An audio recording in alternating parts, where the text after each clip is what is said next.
दोस्तों आज की वीडियो में आप लोगों को बताने वाला हूँ इंश्योरेंस प्लान के बारे में। जो मोबाइल का इंश्योरेंस होता है, जैसे कि हम लोग कोई नया मोबाइल खरीदते हैं, हम लोग शॉप से कोई नया मोबाइल खरीदते हैं, ऑनलाइन खरीदते हैं या फिर कहीं से भी, मान लीजिए मॉल हो सकता है, कोई सी भी जगह हो सकती है जैसे मोबाइल का शॉप हो सकता है, वहाँ से हम लोग मोबाइल खरीदते हैं चाहे फाइनेंस हो चाहे कैश हो, सारी चीज़ों के बारे में डिटेल में बताऊंगा कि आपको इंश्योरेंस लेना चाहिए नहीं लेना चाहिए, किस प्रकार के इंश्योरेंस लेना चाहिए, कौन से इंश्योरेंस में कितने पैसे लगते हैं, सारी चीज़ें कवर करूंगा। चैनल पर नए चैनल को सब्सक्राइब करिए, साइड में दिख रहे बेल आइकन क्लिक कीजिए ताकि हमारी नई नई वीडियो की नोटिफिकेशन आप लोगों तक पहुँचती रहे। तो चलिए वीडियो स्टार्ट करते हैं। तो दोस्तों बहुत सी बार क्या होता है कि हम लोग मोबाइल खरीदते हैं, मोबाइल खरीदने के बाद क्या होता है कि जैसे सारे प्लान बताए जाते हैं कि मोबाइल वाला आपको प्रोवाइड कराता है कि आप इंश्योरेंस ले लीजिए। जैसे कि आपको बोलता है, जैसे आप फाइनेंस मोबाइल लेते हैं तो 100% आपको बोलेगा कि आप इंश्योरेंस ले लीजिए। तो आप लोग कैश पे लेते हैं तो उसमें क्या होता है कि वो आपको नहीं बोलता है, मतलब 100 टाइम ऐसा होता है कि आपको नहीं बोलेगा। वो बहुत कम बार ऐसा होगा वो आपको बोलेगा कि आप इंश्योरेंस ले लीजिए। फाइनेंस पे मोबाइल लेते हैं, जैसे कि आप लोग फाइनेंस कराते हैं, बजाज फाइनेंस, TVS हो गया, HDFC, बहुत सारी कंपनी अभी फाइनेंस कर रही है मोबाइल। तो आप लोग वो जब फाइनेंस करेगा तो आपको बोलेगा कि फाइनेंस, अगर आप लोग फाइनेंस करवा रहे तो इंश्योरेंस भी करवा लीजिए,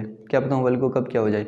तो आप कैश में लेते तब नहीं बोलता वो, क्योंकि केस में आपका पैसा डूबना। जब कंपनी खुद अपना लोन देके आपको मोबाइल देती है तब वो आपको बोलता है कि आप लोग इंश्योरेंस करवा लीजिए। जैसे में उस टाइम हम लोग सोचते हैं कि आप हमको इंश्योरेंस करवाना चाहिए मोबाइल का या नहीं करवाना चाहिए। तो बारी आती है कि आपको इंश्योरेंस लेना चाहिए या नहीं लेना चाहिए। तो मैं आपको बता देता हूँ, अगर आप लोग ज़्यादा बिजी रहते हैं, अगर आपका बाहर का काम ज़्यादा रहता है, जैसे कि आपको ट्रैवल करना होता है बस में, ट्रेनों में वगैरह, बहुत सारी चीज़ें घूमना रहता है, बहुत सी जगह घूमते रहते हैं, तो आपको इंश्योरेंस ले लेना चाहिए। क्योंकि क्या पता कब क्या हो जाए, आपका मोबाइल गुम भी हो सकता है और कभी भी चोरी हो सकता है या फिर जो है कभी भी फूट या टूट सकता है। तो ऐसे में आपको जो है इंश्योरेंस ले लेना चाहिए। तो अब बारी आती है कि इंश्योरेंस लेते वक्त हमें क्या क्या देखना चाहिए।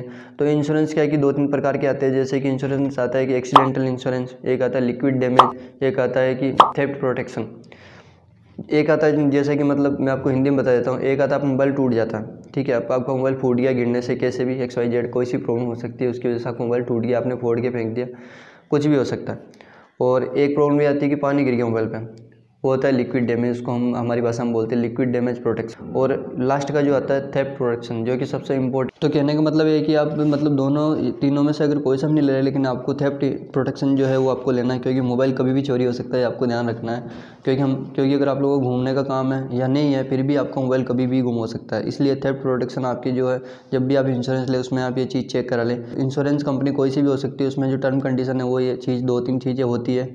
जैसे मैंने आपको बताया, एक्सीडेंटल मोबाइल का फूटना, और जो एक लिक्विड डैमेज मतलब पानी में गिरना, कुछ भी हो सकता है, जैसे कि ऑयल भी गिर गया, कुछ भी XYZ कुछ भी हो सकता है। और एक थेफ्ट प्रोटेक्शन, ये तीनों चीज़ अगर आपके इंश्योरेंस में है तो आप लोग आसानी से ले सकते हैं। और अब बात आती है कि इंश्योरेंस कौन सी कंपनी से ले। कोई कंपनी कोई सी भी हो सकती है। अभी बजाज चल रहा है, बजाज काफ़ी हाईएस्ट नंबर 1 चल रहा है। उसके बाद TVS आता है, TVS के बाद IDFC है, या फिर जो है कोई भी मॉल वगैरह में लेते हैं उनका खुद का जो एक इंश्योरेंस कंपनी होता है। या फिर अगर आप ऑनलाइन ले रहे थे, फ्लिपकार्ट का भी अपना फ्लिपकार्ट मोबाइल प्रोटेक्शन नाम से ऐसा ही कुछ है, वो है, मैं आपको साइड में दिखा दूंगा। तो फ्लिपकार्ट का भी अपना खुद का इंश्योरेंस कंपनी है, अमेजोन का भी है।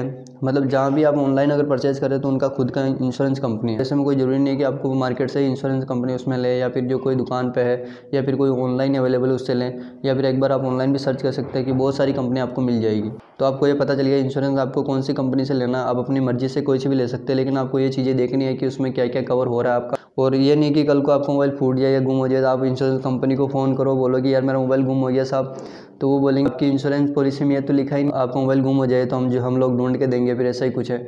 तो जब भी आप लोग इंश्योरेंस ले तो सबसे पहले सारी चीज़ें क्लियर कर ले कि उसमें मोबाइल गुम हो रहा है, वो भी चीज़ लिखी है, वो भी आपको ढूंढ के देंगे। या फिर कल को मोबाइल फूट गया, लिक्विड डैमेज हो गया, पानी में गिर गया, तो उसका भी वो सोल्यूशन करेंगे। या फिर जो ऐसा है कि वो चार्ज लेंगे आपसे। बहुत सी बार इंश्योरेंस करवाने के बाद भी क्या होता है कि उसमें कुछ परसेंटेज लिखा है कि 10% कंपनी देगी, 90% आप देंगे। ऐसा भी इंश्योरेंस होता है, आपको ध्यान रखना है चीज़ें कि उसमें 50% तो कंपनी देगी, 50 आपको देना है। तो ये किस बात का इंश्योरेंस होगा। आप किस्तों मोबाइल ले रहे हैं, इसका मतलब ये नहीं कि आप पैसा नहीं दे रहे, पैसा तो आप देंगे ना किस्तों के हिसाब से। कंपनी आपसे पैसा लेगी, ब्याज वसूल लेगी आपसे, ब्याज का पैसा भी लेगी आपसे, ये आपको ध्यान रखना है। जो आपको कार्ड का पैसा है, जो आपको कुछ परसेंटेज ऊपर लेती है ना मोबाइल के ऊपर, वो ब्याज ही होता है उनका। इसलिए इंश्योरेंस लेने से पहले सारी चीज़ उसमें क्लियर कर लें। ये नहीं कि मोबाइल लेते हैं चालू बन गया, आप लोग इंश्योरेंस करवा लिया, अब इंश्योरेंस हुआ किसका, वो चीज़ तो आप चेक कर लें, ताकि आपको भी भविष्य में ध्यान रहे। आपके मोबाइल के साथ कुछ होता है तो आप इंश्योरेंस कंपनी को डायरेक्ट क्लेम कर सकते हैं। अब आती है इंश्योरेंस की प्राइस की बात। इंश्योरेंस कितने पैसे तक हो जाता है लास्ट। तो जैसे कि आप लोग 10,000 का फ़ोन ले रहे हैं तो 10,000 के फ़ोन में क्या होता है कि जैसे कि 6% तक मैक्सिमम होता है। 10,000 है, उसका 6% आप लोग निकालेंगे तो 600 रुपये आएगा, ठीक है। और 30,000 का ले रहे हैं तो 1,800 रुपये आएगा। जैसे में आप उसके हिसाब से कैलकुलेट कर ले कि अब मोबाइल कितने का है। मेरे कहने का मतलब अगर आप लोगों का मोबाइल 10,000 का है तो उसमें 6% उसका जो डिवाइड करके आप परसेंटेज निकाल लें कि 10,000 का परसेंटेज 6% होता है 600 रुपये। 10,000 के मोबाइल पे 6% लगता है, उसमें सिर्फ 600 से 800 रुपये ज़्यादा हो सकता है। 600 से 800 रुपये ज़्यादा हो सकता है, उससे ज़्यादा 1 रुपये भी आपको पेड नहीं करना है। अगर 10,000 का मोबाइल ले रहे हो तो उसका 6% कैलकुलेट करके निकाल लेना आपको। उसके बाद उसका जो पेमेंट बनता है वो आपको वही देना है इंश्योरेंस का, उससे ज़्यादा 1 रुपया भी नहीं देना है। और इंश्योरेंस पे आपको कवर देख लेना है क्या क्या चीज़ें कवर हो रही है। तो दोस्तों आज का वीडियो अच्छा लगा तो प्लीज़ वीडियो को लाइक करें, चैनल पर नए चैनल को सब्सक्राइब कर ले, साइड में दिख रहे बेल आइकन क्लिक कर ले ताकि इसी प्रकार की वीडियो आप लोगों तक पहुँचते रहे। तो मिलते हैं एक और नई वीडियो के साथ, तब तक के लिए जय हिंद जय भारत।